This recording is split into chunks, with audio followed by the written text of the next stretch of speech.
right, so we are on page 230, character formatting. This is the third step in the lesson 8 of 2015 book. So if we go back to our end file,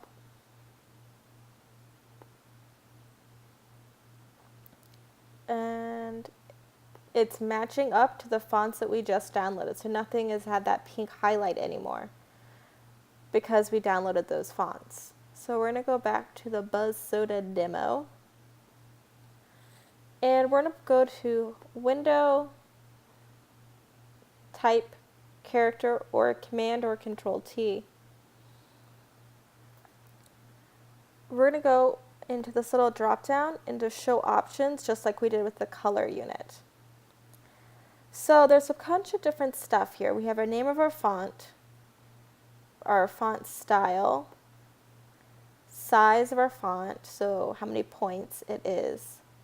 The leading is the space between the font. So like when you double space or single space a paper, think of it that as the leading. We have the kerning, which is the individual space between two individual characters. So the space between U and Z. We have the tracking, which is the space between all the characters within the letter or body of text. We have the vertical and horizontal scale. Baseline shift. Baseline is that middle line right there and where it shifts there. The tilt, if the characters are rotated. If you want a quick shortcut to do all caps, short caps, superscript, subscript, underline, and strike through. You can play around with the language and then the aliasing, and that's good for raster. So we're going to select all of our threaded text objects, do a Command A so everything is selected on all three boards. So we're going to change the font size from 603 to 11. And as you notice, it's shifting things out, and that's totally fine. We're going to take the leading from 13.2 to 14. That gives it a little space where it's spaced out. Now you want to work at the leading because you want your fonts and your stuff to be legible. You don't want to read a bunch of text that all's nested together. So once we're done that, we're going to go and actually double click soda, so only soda is collected of that Buzz Soda up here.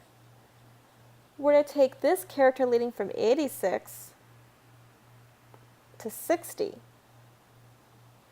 We're going to click the tracking icon here underneath, and if you put your cursor, hover, it'll tell you.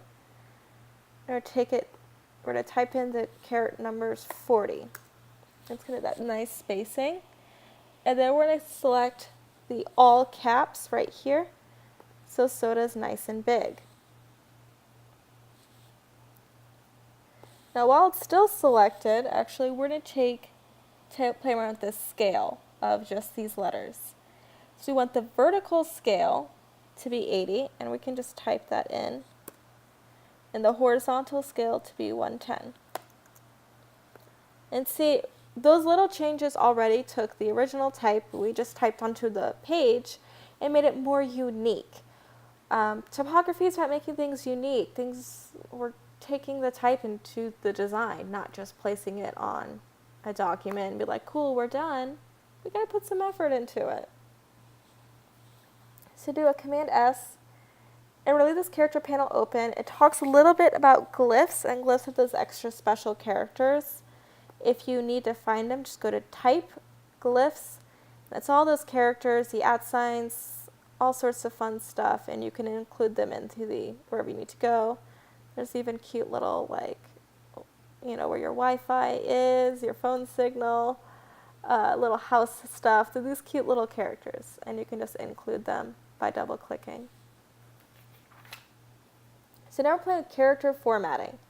So we're going to select Buzz Soda, all of it, and we're going to click on Paragraph. And Paragraph is that alignment. Align left, center, align right, justify. So where the text is aligned to itself. So it doesn't really make much difference because it is technically still point type.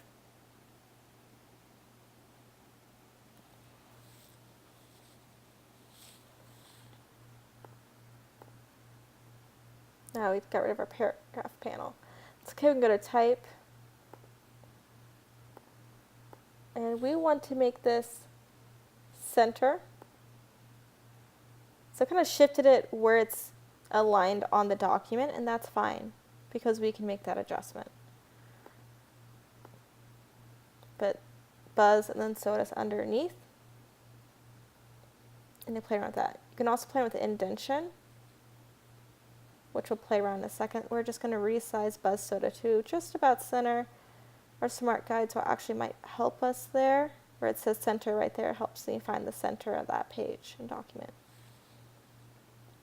So the next is we're going to select all, Command A or Control A, right there. And we are going to make sure we're going to do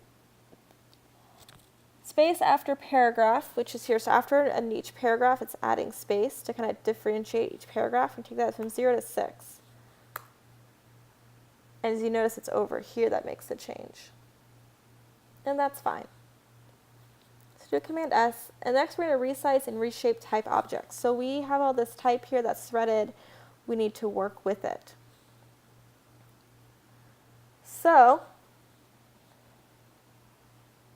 what we're going to do is take our selection tool, and the first artboard, it's good. So we have here a buzz soda, it ends with farmer's market in the area. The next thing where it says using honey, blah, blah, blah, blah, we're going to click and drag until the last thing we see is we will gladly show you around.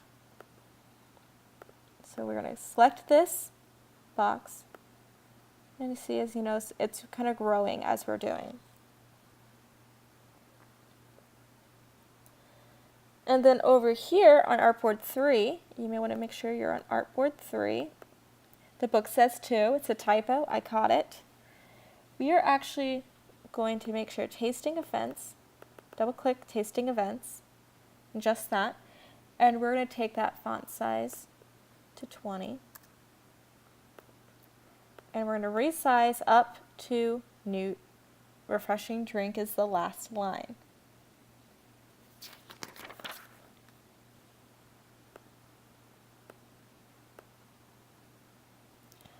So we have all this text underneath, and what we're going to do is we're going to create another text document in a second, but with our design we have these lines right here, and it's kind of, it works, but we can make something more dynamic. So we're going to take our direct selection tool, click on the area, click on this upper right hand corner, and you can click and drag, and we're reshaping this bounding box. And we may need to resize the area a little.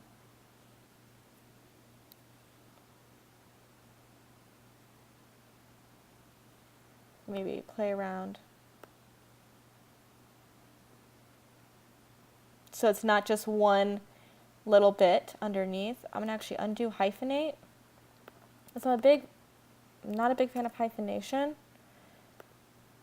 And that's just going to shift things around where they look a lot nicer.